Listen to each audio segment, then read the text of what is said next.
रत्नागिरी शहरातील प्रमोद महाजन संकुल येथे 2 दिवसीय कीर्तन संध्येला नामदार उदय सामंत यांनी भेट देऊन आपलं मनोगत व्यक्त केलं। यावेळी आयोजकांतर्फे त्यांचा यशोचित सत्कार करण्यात आला। कीर्तन संध्या कार्यक्रमात बोलताना नामदार सामंत यांनी मराठी भाषा जगभरात पोहोचवण्याची माझ्यावर जबाबदारी आहे।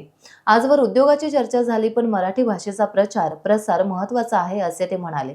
यावेळी त्यांनी उपस्थितांची मने जिंकली। नामदार सामंत काय बोलले जाणून घेऊयात। पण मागच्या वर्षीच्या मंत्रिमंडळामध्ये मी उद्योग मंत्री होतो आणि यावेळी उद्योग आणि मराठी भाषेचा मंत्री झालो। आज देखील सकाळी एका मुंबईच्या कार्यक्रमामध्ये सांगितलं की कोणाला किती कळतं हे मला खरंच माहीत नाही, परंतु राज्य शासनातलं मराठी भाषेचं मंत्रिपद हे माझ्या दृष्टीनं सगळ्यात एक नंबरचं मंत्रिपद आहे, हे मुंबईच्या एका कार्यक्रमामध्ये मी सांगितलं। आणि याचा उल्लेख मी बुवांच्या समोर एवढ्यासाठीच करतोय, 31 जानेवारी 1 तारखेला आणि 2 तारखेला विश्व मराठी संमेलन हे पुण्यामध्ये आम्ही आयोजित केलंय।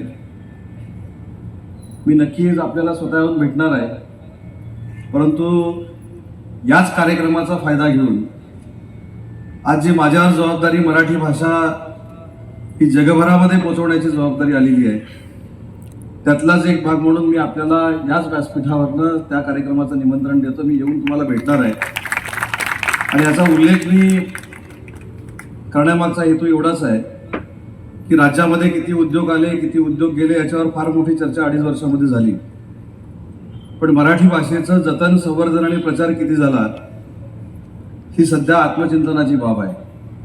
आणि म्हणून मला असं वाटतं की माझ्या खात्यापेक्षा प्रचार आणि प्रसाराचं काम हा कार्यक्रम जास्त करतोय, म्हणून माझ्या दृष्टीनं हा कार्यक्रम महत्त्वाचा आहे।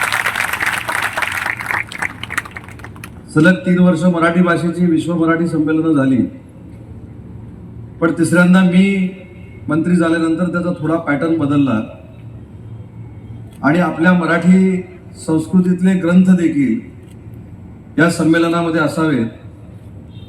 भगवद्गीता असेल, ज्ञानेश्वरी असेल, तुकोबांची गाथा असेल, ही देखील पुढच्या पिढीपर्यंत पोचावी। म्हणून मला असं वाटतं की विश्व संमेलनामध्ये पहिल्यांदा भगवद्गीतेवर चर्चा होणार आहे, पहिल्यांदा ज्ञानेश्वरीवर चर्चा होणार आहे, पहिल्यांदा तुकारामाच्या गाथेवर चर्चा होणार आहे। आणि या सगळ्या कार्यक्रमामध्ये तुमचं मार्गदर्शन आणि तुमचा आशीर्वाद मिळावा एवढीच अपेक्षा या कार्यक्रमाच्या निमित्तानं मी या ठिकाणी व्यक्त करतो। पुन्हा एकदा मला या कार्यक्रमाला बोलवला, तुमचा आशीर्वाद घेण्याची संधी मला मिळाली आणि ती देणाऱ्या सगळ्या संयोजकांचे देखील आभार मानतो। आणि याच कार्यक्रमाचा फायदा घेऊन आपण मला पुन्हा एकदा 5व्यांदा विधानसभेमध्ये पाठवलं, याबद्दल आपले देखील आभार मानतो आणि थांबतो। जय हिंद, जय महाराष्ट्र।